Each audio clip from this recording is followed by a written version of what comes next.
Hello again. Welcome back to one of our weekly video lessons where I briefly cover the main points of one of our binder lessons.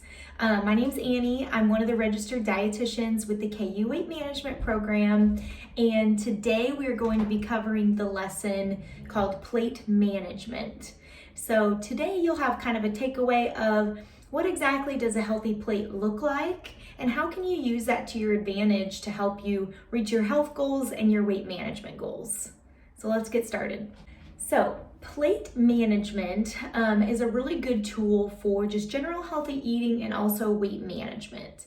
And essentially, this plate method has taken place of the healthy eating food pyramid that we grew up with, and it's been kind of transformed to this plate method. So when people are putting together their meals, they can look down at their plate and know that they're getting a well-balanced meal if they check all of the criteria of this plate approach. So what we consider a healthy plate is 1/4 of the plate should be a lean protein, 1/4 of the plate should be a carbohydrate, ideally a complex carbohydrate, something with whole grains. And then 50% of the plate should be fruits or non-starchy vegetables. And then it even goes a little bit farther to say that we should include low or non-fat dairy with most of our meals as well, if we tolerate those foods. So that's kind of the brief overview of the plate, what a healthy plate looks like. But it's important to understand maybe even more specifics of the best food choices in each of those categories. So when you're putting together your plate, you know that you are choosing lean proteins, for example, instead of really high fat proteins. Or you know you're choosing complex carbohydrates instead of choosing more of those refined grains. So I thought it would be helpful really to kind of walk through those two categories specifically. For general health and weight management, we want to be strategic with those two categories. And then of course, unlimited fruits and vegetables on the other side of the plate. So your lean proteins can be meat or non-meat options. Leaner proteins are going to be poultry, turkey, chicken, doing the light meat.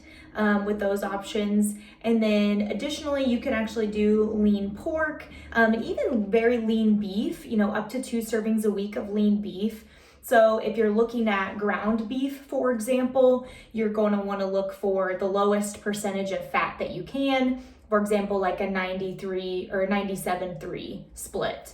And then also the non-meat options. So some other good protein sources would be beans, fish, especially fatty fish for those omega-3s. And then there's also some grains that can be a good protein source. So if you look at those ancient grains like quinoa, and then also lentils are a good protein source as well. So choosing some from that list most of the time, instead of our fattier proteins like bacon or fried chicken, or really fatty cuts of steak where you see a lot of marbling, being wise about doing those less often. And then when you're putting your plate together, choosing those lean protein options and even doing some plant-based items as well.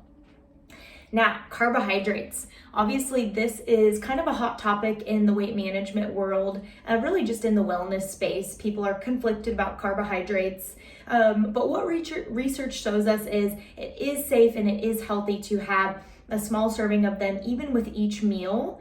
And carbohydrates are what help fuel our brain, fuel our body, and they're also really important for giving us the majority of fiber in our diet. So not to fear, you should be having 1/4 of your plate of carbohydrates most of the time.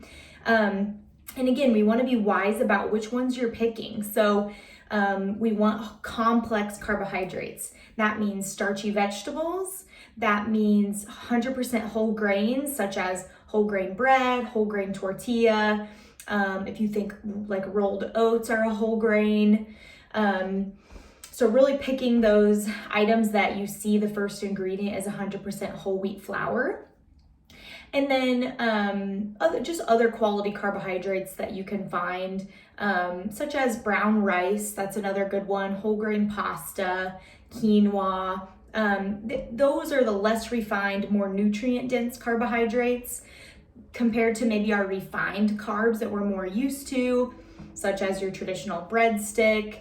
Maybe we typically do just a white pasta, a white rice, mac and cheese. The box dinners come with just standard white pasta, refined pasta.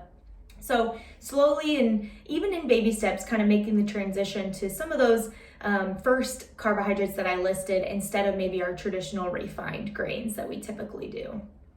So in summary, your plate should have a quarter of the plate should be a lean protein. Around 3 ounces is the recommended amount, 3 to 4 ounces there.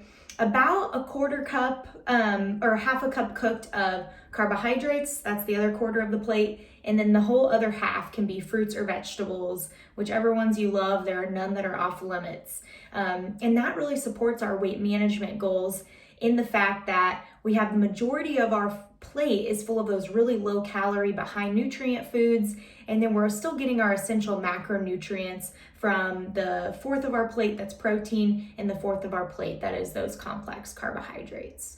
So that's something to consider next time you sit down to a meal. Do you see all those components on your plate? And then of course, it is recommended if you tolerate dairy to do a low or non-fat serving of dairy with most meals. So for most people, that could be non-fat milk, maybe some Greek yogurt, some low-fat shredded cheese, items like that. So now that we talked a little bit about what the MyPlate approach is and what a healthy plate looks like, I think it's important to talk about why this approach is effective. So it's effective, like we said, for weight management because it really prioritizes portion control and making sure that we're getting, half of our plate is fruits and vegetables, whether that's a big side salad or, a fruit salad or doing a baked potato, things like that. It's important to utilize those high nutrient, low calorie foods for weight management and portion control, but it also is a well-rounded approach. And what I mean by that is our body actually is going to be functioning optimally if we have a variety of nutrients in our diet. And really the best way to get the most variety of nutrients is to have a wide variety of foods on our plate at each meal and each snack. So it's really easy to kind of get in the habit of just having a protein and a carb, on our plate, and that's what we consider a really satisfying meal.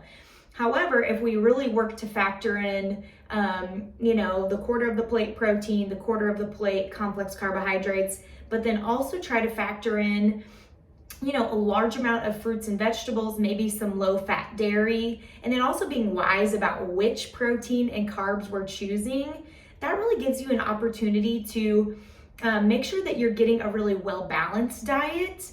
And that means without feeling like you have to pay too much attention or track too many different things, you know that you're getting the nutrition you need because you're getting a variety of healthy foods in your diet. So the MyPlate approach I think is super effective. It is what's recommended by the USDA, like I said, instead of the food pyramid. So it's definitely a well-researched approach. It seems to work well for a variety of individuals. So you still have kind of that choice in terms of what's on your plate, but you have a really good framework to follow. So that's a little bit more information on the MyPlate approach. And I hope this was really informative for you. What you could do is as you're sitting down to your meals from now on is really just taking a mental note of, do I have all the components? Do I think I could practice portion control a little bit better with some of the food groups, and let that kind of be a guide for you moving forward to maybe improve what your plate looks like. So that's all I wanted to cover today on this lesson. Thank you so much for being here, and I will see you next time we talk.